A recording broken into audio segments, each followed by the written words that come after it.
Hello guys, good morning. Nagtanim ako ng sibuyas guys. Tingnan niyo. Try ko lang siya kung mabuhay siya.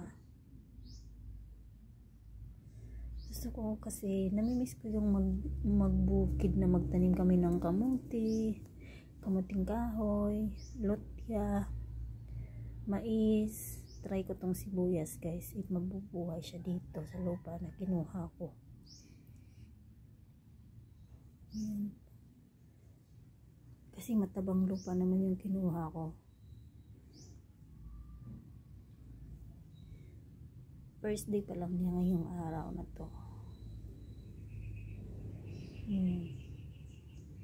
Kapag natubo siya, di maganda. O, diba?